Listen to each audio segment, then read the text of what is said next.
ओम शांति। आज 26 अक्टूबर 2024 का मुरली चिंतन है। आज मीठे बाप दादाजी ने कहा, मीठे बच्चे, सर्वशक्तिमान बाप आया है तुम्हें शक्ति देने। जितना याद में रहेंगे उन्हें शक्ति मिलेगी। तो वो सर्वशक्तिमान बाप आया, उसको हमने बुलाया और वो हमारे बुलाने से आया। तो बाबा ने कहा है, मैं तुम्हें शक्तियां देने आया। करोगे उतना तुम में ताकत भरती जाएगी। याद से आत्मा में ताकत भरती है, क्योंकि जिसको हम याद करते हैं ना, तो जो उसमें गुण होते हैं, जो उसमें शक्तियां होती हैं, वो हम में आने लगते हैं।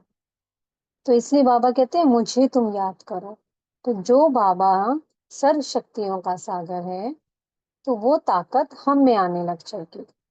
अभी तक राजाएं हुए, देखा हमने द्वापर में, कलयुग में बहुत से राजाएं हुए। किसी पे धन आ गया, कुछ मिल्कियत मिल गई, तो वो उन्हें बहुत तो उनमें बहुत अभिमान हो जाता था, उनमें ताकत रहती थी कि हाँ हम, कि हमारे पास ये है, हमारे पास ये है। लेकिन बाबा कहते हैं कि तुम बच्चे तो ऐसे ताकतवर बनते हो कि तुम तो इस पूरे विश्व के मालिक बन जाते हो। और बाबा हमें अपनी याद से हमारे अंदर दैवीय गुण भी भरते हैं। कहाँ तो हम दुखधाम में थे, वैशाल्य में रह रहे थे, फिर हम जाते हैं साकारी शिवालय में। पहले आत्मा निराकारी शिवालय में जाएगी, फिर निराकारी शिवालय से साकारी शिवालय में आएगी। तो बाबा ने कहा आज, इसलिए बच्चों ज्यादा से ज्यादा मुझे याद करो, और याद करते करते साथ साथ सुदर्शन चक्र भी फिराओ। इससे जो तुम्हारे ऊपर जन्मों जन्मों के पापों का बोझा है वो भस्म होता चला जाएगा और आत्मा पवित्र बनती चली जाएगी। बाबा आए, टीचर बनकर हमें पढ़ाया, हमें सारा ज्ञान दे दिया कि आपने पूरे 84 जन्मों की यात्रा की है। आप ही पूज्य बने, आप ही पुजारी बन गए। अब बाबा आते हैं, हमें फिर से पूज्य बना रहे हैं। तो बाबा कहते हैं इसलिए स्वदर्शन चक्र फिरता रहे, याद चलती रहे।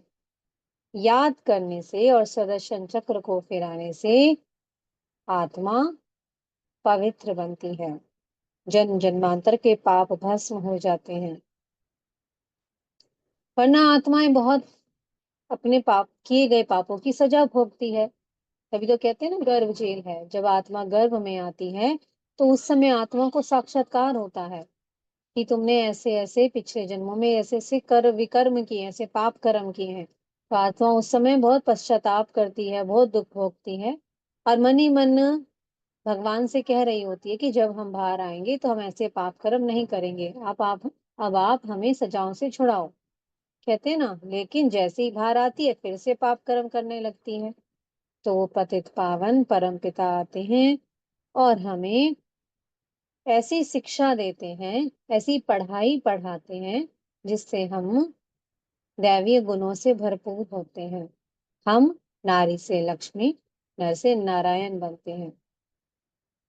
अभी तक बहुत लौकिक पढ़ाइयाँ की, कोई बैरिस्टर बन गया, कोई डॉक्टर बन गया, कोई वकील बन गया।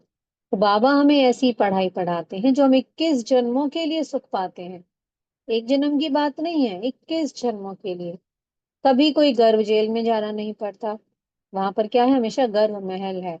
आत्मा गर्भ में भी महल की तरह रहती है, जैसे महलों में रह रही है। तो इसलिए हमें बाबा की याद में रहना है और स्वदर्शन चक्र फिराना है। बाबा ने कहा मैं ड्रामा के प्लान अनुसार आया हूँ।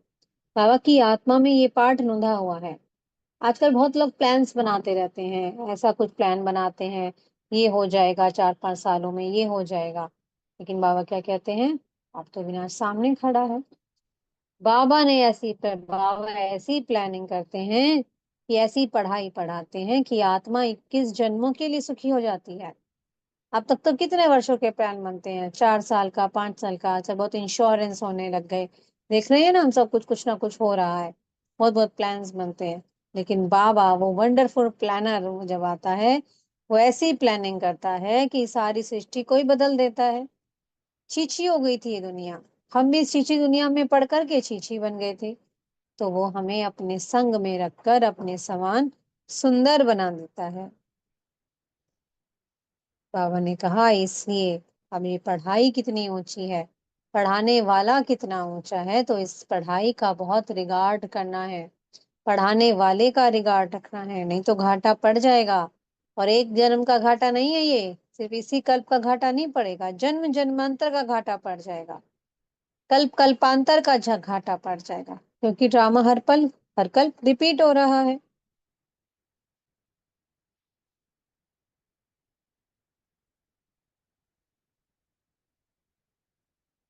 और आज बाबा ने क्या बताया?